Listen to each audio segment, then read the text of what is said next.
Dans le monde de l'industrie, et surtout de l'industrie du futur, il y a une quête permanente. Comment fabriquer des choses qui soient à la fois plus solides et plus légères? Ça ressemble à un casse-tête, hein? Eh bien, c'est un peu le saint graal de l'ingénierie, et aujourd'hui, on va percer ce secret ensemble. Réfléchissons-y un instant. Une aile d'avion, par exemple. Elle doit supporter des forces absolument incroyables sans jamais casser. Pareil pour un train à grande vitesse. Et pourtant, chaque gramme ajouté, c'est de l'énergie en plus pour le déplacer. Alors comment on fait? La solution, ce n'est pas un nouveau super métal magique, mais plutôt une idée d'une simplicité absolument géniale. Et là voici cette fameuse solution, la structure sandwich. L'idée est vraiment simple, mais diablement efficace. On prend deux couches extérieures, très fines mais très rigides, on les appelle les pots, et entre les deux, on vient glisser un matériau de cœur, qu'on appelle une âme, et qui lui est extrêmement léger. C'est ce travail d'équipe entre les trois qui donne à l'ensemble une performance incroyable. Pour bien se représenter comment ça fonctionne, l'analogie la plus simple, c'est la bonne vieille poutre en I. Pourquoi est-ce que c'est si solide? Parce que les deux barres horizontales, en haut et en bas, encaissent la tension et la compression, et la fine paroi verticale au milieu les maintient juste écartés. Eh bien, la structure sandwich, c'est exactement le même principe, mais appliqué sur toute une surface, comme une plaque. Les pots jouent le rôle des barres, et l'âme celui de la paroi du milieu. Alors, on pourrait penser que ce sont les pots qui font tout le boulot. Mais en réalité, le héros discret de l'histoire, c'est l'âme. Sa mission principale, c'est de résister à ce qu'on appelle les forces de cisaillement. C'est simple. Imaginez qu'on essaye de faire glisser les deux pots l'une sur l'autre, eh bien c'est l'âme qui bloque ce mouvement. C'est cette capacité à tout maintenir en place qui donne au panneau sa rigidité phénoménale. Pour fabriquer cette âme, les ingénieurs ont grosso modo deux grandes écoles de pensée. D'un côté, on a la haute technologie, la précision des âmes creuses, dont le plus célèbre représentant est le nid d'abeille, et de l'autre, on a la polyvalence, la robustesse des âmes pleines, comme les mousses ou encore le bois. Et comme on va le voir, chacune a son terrain de jeu favori. Allez, commençons par les âmes creuses. Et là, la star incontestée, c'est bien sûr la structure en nid d'abeille, qu'on appelle aussi nida. Honnêtement, on n'a rien inventé, on a juste copié la nature. La forme hexagonale, c'est tout simplement la structure la plus efficace qui soit pour avoir un maximum de résistance avec un minimum de matière. Les abeilles l'avaient compris bien avant nous. Même dans cette famille, il y a plusieurs spécialités. On a le Nomex, à base de fibres d'aramide. Ça, c'est le choix numéro 1 de l'aérospatial, ultra léger, ultra rigide. Ensuite, on trouve le nid d'abeille en aluminium. Lui, son point fort, c'est la durabilité et la résistance.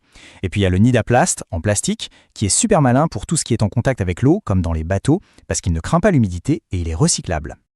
Bon, évidemment, cette performance de pointe, elle a un prix. Côté avantage, c'est clair, le rapport résistance-surpoids est absolument imbattable, et ça tient très bien la chaleur. Mais, car il y a un mais, côté inconvénient, c'est plus cher, c'est plus compliqué à mettre en forme, à usiner, et puis, comme la structure est creuse, la surface pour coller les pots est toute petite. C'est un vrai défi technique. Allez, on change de catégorie et on passe à la deuxième grande famille, les âmes pleines. Alors ça peut sembler un peu moins high-tech au premier abord, mais attention, il ne faut pas les sous-estimer parce que leur polyvalence et leur simplicité d'utilisation en font des solutions absolument incontournables. Et là aussi, le choix est large. On a d'abord le bois de balsa. Oui, du bois. C'est un composite naturel d'une efficacité surprenante. Et puis bien sûr, il y a les mousses synthétiques. On a la mousse PVC, qui est un excellent passe-partout, très fiable. Et puis on a la mousse PMI. Ah, là on est dans la Formule 1 des mousses. Elle est conçue pour les conditions les plus extrêmes de température et de contraintes. Et c'est là que ça devient intéressant. En fait, les âmes pleines répondent point par point aux faiblesses des nids d'abeilles. On a besoin d'isolation thermique ou sonore, c'est leur point fort. On veut une grande surface pour un collage parfait et facile, c'est idéal.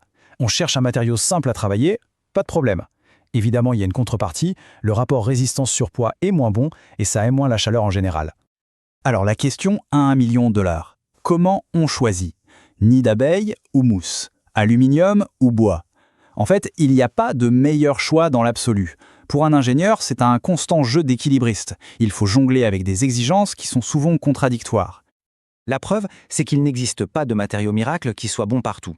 Par exemple, si la priorité absolue, c'est la résistance à la flexion, rien ne bat le nida. Mais si la pièce doit pouvoir encaisser un choc, un impact, alors là, les mousses sont bien meilleures. Et pour ce qu'on appelle la résistance au pelage, c'est-à-dire éviter que les pouces se décollent de l'âme, la mousse PVC est la championne. Bref, à chaque application, son matériau idéal. Le choix se fait donc de manière très méthodique, un peu comme une checklist. D'abord, on se demande quelle force la pièce va-t-elle subir. Ensuite, dans quel environnement elle va vivre? Est-ce qu'il fait chaud, humide? Est-ce qu'elle doit résister au feu? Puis, est-ce qu'on a besoin d'isolation thermique ou acoustique? Et enfin, la question, toujours cruciale, quel est le budget alloué. Au final, on voit bien que la décision n'est jamais purement technique. Bien sûr, la performance mécanique, c'est le plus gros morceau du gâteau. Mais le coût, la résistance à l'environnement et même la simplicité de fabrication, tout ça, ça pèse très lourd dans la balance. Le vrai talent de l'ingénieur, c'est de trouver le point d'équilibre parfait entre tous ces facteurs. Bon, et demain alors, vers quoi on se dirige? Eh bien, la grande leçon de tout ça, c'est que l'innovation ne viendra sûrement pas d'un seul super matériau qui saurait tout faire.